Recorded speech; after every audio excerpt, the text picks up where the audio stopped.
teach the community. Now it's, I want to get in your pants. I want to do this. I want to love you all night long. And oh, baby, you show us 24/7. They buried this speech for a reason. Because Louis Farrakhan didn't just talk, he detonated the truth. He called out how hip-hop was hijacked, how black minds were manipulated, and how an entire people were robbed of their identity. But what made it get censored? Let's find out.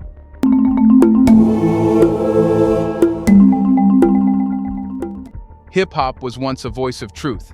It came from the streets, born out of black pain, creativity, and resilience. It spoke about injustice, survival, and pride. It was the cry of the neglected, turning turntables and rhymes into a powerful cultural weapon for empowerment. It uplifted communities, gave direction to lost youth, and inspired movements. But then it changed. The positive, empowering message was hijacked. The lyrics that once celebrated women, unity, and resistance turned into words that degraded women, glorified killing other black people, and worshipped money and vanity. That shift was not natural. It was engineered. Farrakhan exposed how white-owned record companies and executives saw hip-hop's power and decided to control it. They did not share the pain of black life, they only saw profit. And they knew that uplifting music does not sell as well as destruction does. So they promoted artists who spoke of drugs, violence, and disrespect, and silenced those who promoted unity and strength. Corporate America built an industry around poisoning young minds, turning an art form of liberation into one of self-destruction. Artists who tried to speak the truth, who spoke of education, empowerment, and revolution, were pushed to the margins. Meanwhile, artists who glorified chaos and ignorance were given million-dollar advances, radio play, and worldwide promotion. The shift was so strong that generations grew up believing that real hip-hop meant drugs, guns, and the exploitation of women. This was no accident. It was cultural manipulation. Hip-hop was a threat when it spoke truth, so it was polluted until it spoke death. Now millions dance to their destruction while those who orchestrated it sit back and profit. Farrakhan warned that this is not just music. This is war, psychological war, designed to weaken and distract black people. When people lose their culture, their message, and their pride, they become easier to control. And this is exactly what has been happening through the pollution of hip-hop. Started in the South Bronx with young black men using the art form of the spoken word to transmit knowledge in a beautiful way of rhyme.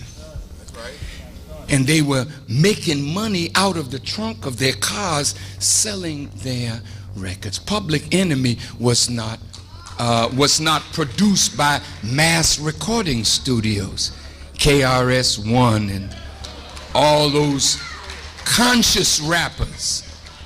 Then the money lenders and the corruptors came.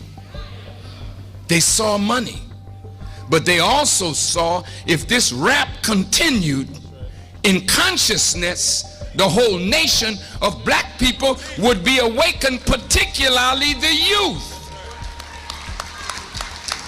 They know that our young people are the strongest generation that we have ever produced, so they must break the youth from the elder and then corrupt the youth.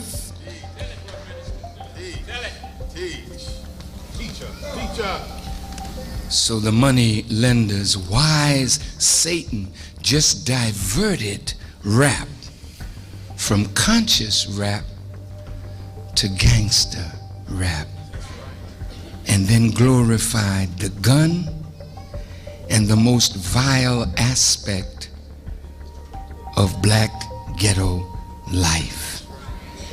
And then they took over all the radio stations.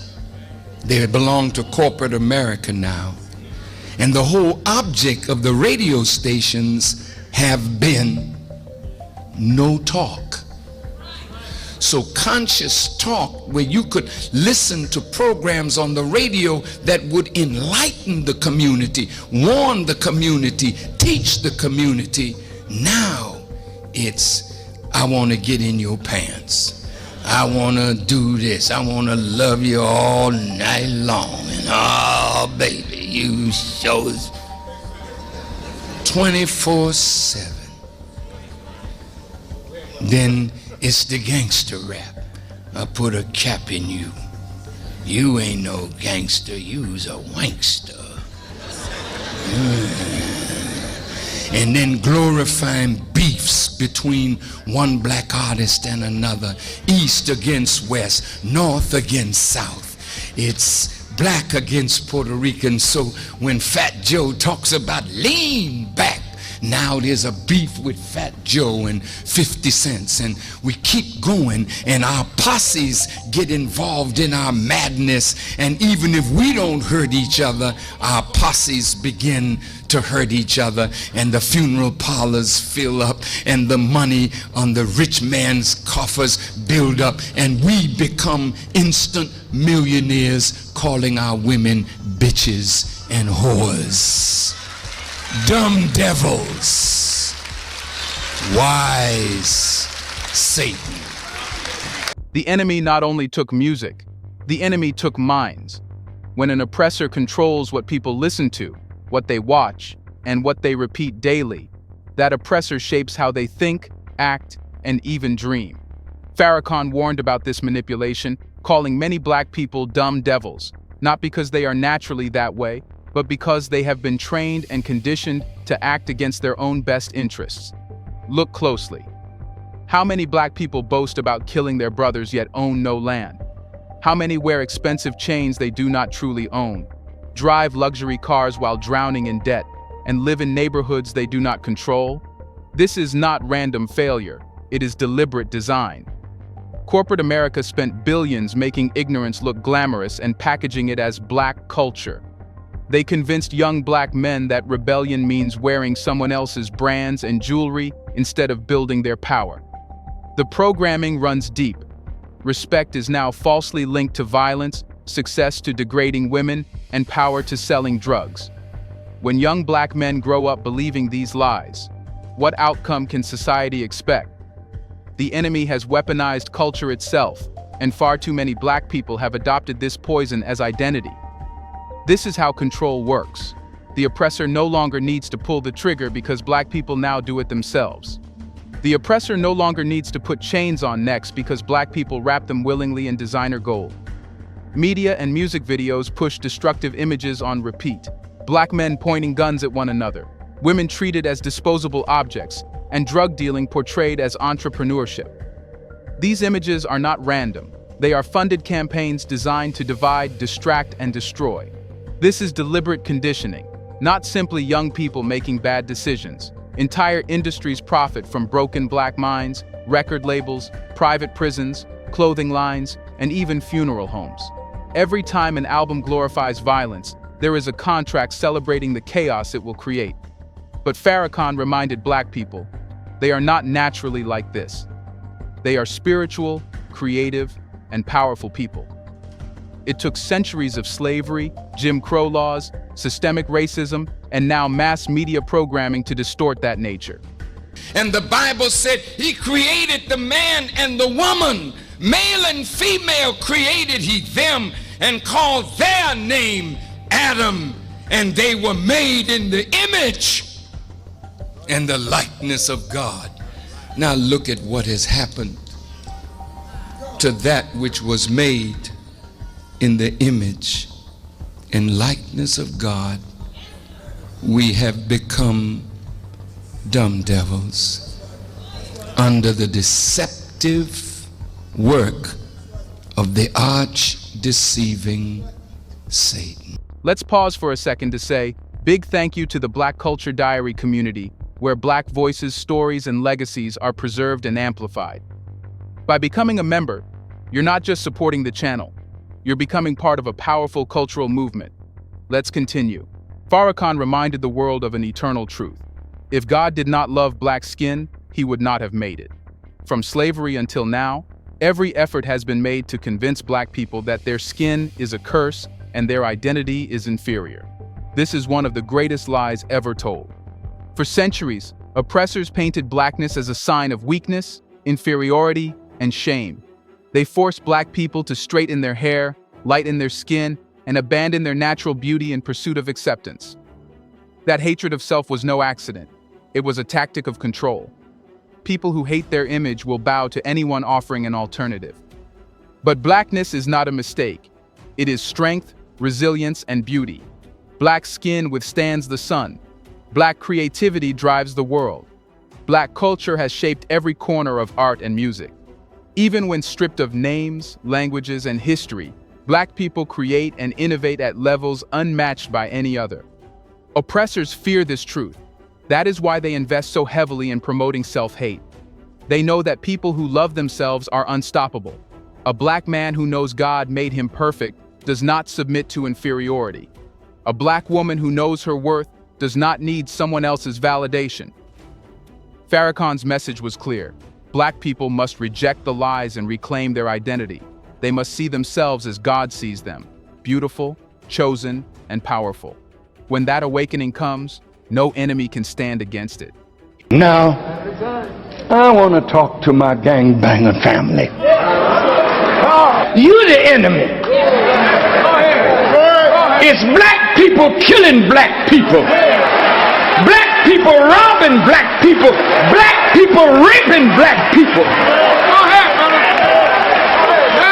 I'm talking to you. I cannot call for retaliation in matters of the slain when you have become the #1 slayers of yourself and your own people.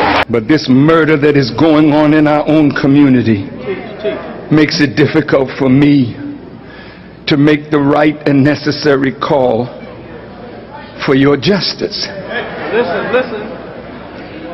On any given Saturday night in cities across this nation, it's we killing each other. Here's a reminder to please like and share the video and subscribe to our channel to watch more videos on Black culture, history, civilization, and identity. Let's continue now. For centuries, oppressors have used one strategy more than any other: divide and conquer. During slavery, house slaves were turned against field slaves, light skin against dark skin, and tribe against tribe. That same strategy is alive today. Farrakhan exposed how Black people have been made into enemies of one another. Gangs fight gangs, neighborhoods war with neighborhoods, and even artists beef publicly while corporations cash in. While Black people fight one another, the real enemy sits back and laughs. Even music has been weaponized to encourage division. Lyrics promote hatred instead of love, competition instead of cooperation, and destruction instead of progress. Those pushing these messages do not live in Black neighborhoods. They do not lose sons to gun violence. They collect profits while families bury their loved ones. Social media has made it worse, with algorithms amplifying drama and conflict because conflict drives clicks, and clicks bring profits. The more Black people fight and humiliate each other online, the richer someone else becomes. But historically, Black people come from cultures rooted in family, community, and unity. The values of working together and protecting one another have been deliberately replaced with a false identity built on chaos and rivalry. Farrakhan warned, as long as Black people see one another as enemies instead of family, true freedom will never come. Unity is the greatest threat to oppression. That is why division is constantly fed and promoted, because a unified Black community is unstoppable. All this is done to steal Black people's identity. Black people who were brought to this country were stripped of their names, language, culture, religion, God, and taken totally away from the history of themselves. Here are 30 million people who don't wear their own names, they wear your names.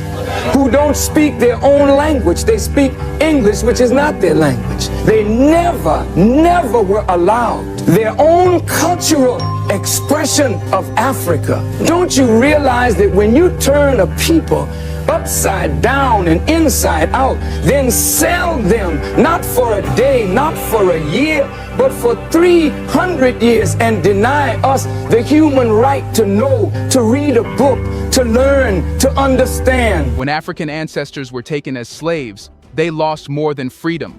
They lost their names, languages, religions, and culture.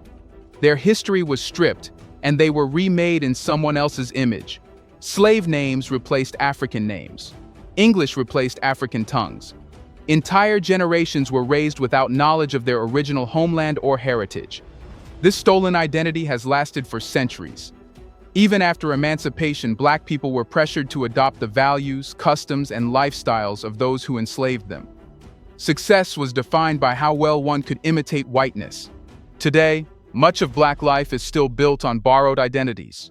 From fashion trends designed by others to music controlled by outsiders, too much of what defines Black culture is shaped by external forces. Even hip-hop, originally a powerful expression of Black life and struggle, has been twisted into something that no longer uplifts but destroys. Farrakhan emphasized that liberation begins with reclaiming identity. Black people must remember their roots, their culture, and their greatness. They must shed the borrowed names, values, and destructive images imposed upon them and embrace their authentic selves. Because identity is power. People who know who they are cannot be controlled. That is why identity was stolen in the first place, and why it continues to be manipulated today. But once Black people reclaim it, no force on earth can hold them down. Who controls Black culture today? What happens when Black people reclaim their true identity? Let us know in the comments section. Is hip-hop still ours or their weapon? Do you want to watch more videos like this one? If so, subscribe to our channel and press the bell icon next to it. We have decided to bring videos on something nobody talks about: the Black culture, civilization, history, and evidence about how glorious Blacks have been. Thanks for watching, and until the next video, stay tuned.